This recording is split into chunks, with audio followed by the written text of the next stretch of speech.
Mengurus sampah memang gampang-gampang susah. Meski nampaknya barang buangan, namun tidak bisa dianggap remeh. Sebagian besar sampah dari Jakarta sebenarnya hanya ditimbun saja. Itu sebabnya tidak aneh ketinggian zona landfill atau gunung sampah di Bantar Gebang kini mencapai 50 meter. Dalam jangka waktu tertentu, pengelola Bantar Gebang akan memadatkan timbunan sampah. Sebagian sampah kering lainnya dipilah untuk dimanfaatkan oleh pembangkit listrik tenaga sampah merah putih yang sudah beroperasi sejak tahun 2019.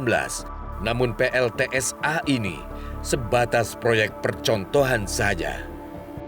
Persoalannya, sepanjang tahun 2021, PLTSA ini baru bisa membakar 14.507 ton sampah kering saja. Itu sama artinya dengan volume sampah yang masuk ke Bantar Gebang dalam 2 hari. Jelas, jauh panggang dari api.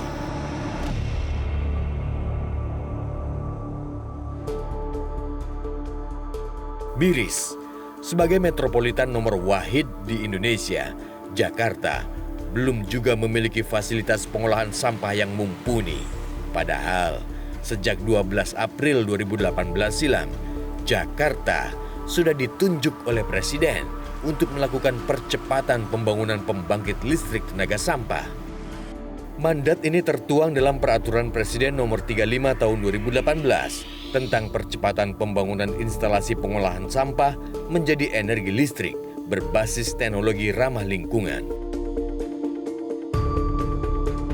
Intermediate Treatment Facility atau ITF Sunter sejak lama digadang-gadang pemerintah DKI Jakarta menjadi pembangkit listrik tenaga sampah. Fasilitas ini seharusnya sudah selesai dan beroperasi di tahun 2022, namun nyatanya malah mangkrak hingga kini. Pembangunan ITF Sunter yang sudah groundbreaking Desember tahun 2018 silam terhenti gara-gara ditinggal investornya. Semula, proyek ini akan digarap oleh konsorsium PT Jakarta Propertindo dan PT Fortum, perusahaan energi asal Finlandia dengan nilai investasi 250 juta dolar Amerika Serikat. Tapi apa daya, kontrak sudah diteken, namun investor memilih hengkang. Begitu ditinggal investornya, perjalanan proyek ITF Sunter bak timbul tenggelam. DKI Jakarta masih terus tarik ulur memilih model RDF atau PLTSA dengan teknologi termal. DPRD DKI Jakarta juga menyoroti lokasi ITF Sunter yang berada tepat di belakang Jakarta International Stadium. Lokasinya dinilai tidak strategis dan beresiko menyulitkan manuver truk-truk pengangkut sampah. Anggota Komisi B, Pandapotan Sinaga, meminta lokasi ITF Sunter dikaji ulang. Meski begitu, Pandapotan menilai keberadaan 4 ITF di Jakarta sangatlah penting sebab kondisi Bantar Gebang sudah kritis. Soalan ITF-ITF lain karena pada saat itu sudah disetujui untuk pembangunan ITF di wilayah-wilayah lain, misalnya timur, selatan, sama barat. Dia ada investasi dari luar, dia bekerja sama dengan pihak lain, malah investasi yang diberikan di sana. Jadi bukan dari APBD, tapi yang jelas masyarakat Jakarta kan harus mempunyai teknologi yang tinggi, yaitu ITF itu. Nah, jadi kalau misalnya seperti kondisi sekarang sampah kita yang kurang lebih 8.000 ton setiap hari, berapa luas lahan yang mau kita butuhkan lagi. Sedangkan persoalan Bantar Gebang itu udah sangat crowded. Itu kalau istilah saya waktu saya mulai dari Komisi D ini tinggal meledaknya aja. Ditemui realitas pekan lalu, Ketua Komisi D, Ida Mahmudah, mengaku menentang keras pembangunan ITF lantaran berbiaya tinggi. Tipping fee-nya yang menurut saya terlalu tinggi, karena 700 ribuan sekian. Nah, dengan tipping fee 700 per tahun itu kalau kita bangun 4 ITF, itu kita harus mengeluarkan anggaran 2 triliun. Nah, kebetulan Pak Asep sebagai Kepala Dinas Lingkungan Hidup membangun RDF kemarin itu anggarannya hanya 1 triliun. sama beli lahan itu antara 1,1 sampai 1,2 lah untuk beli lahan ya. Itu bisa untuk mengelola 2.000 ton per hari tanpa tipping fee. Bahkan operasionalnya bisa diambil oleh hasil penjualannya terhadap, sekarang ini kan dijual ke pabrik semen dan sekarang sedang pendalaman dengan PLN.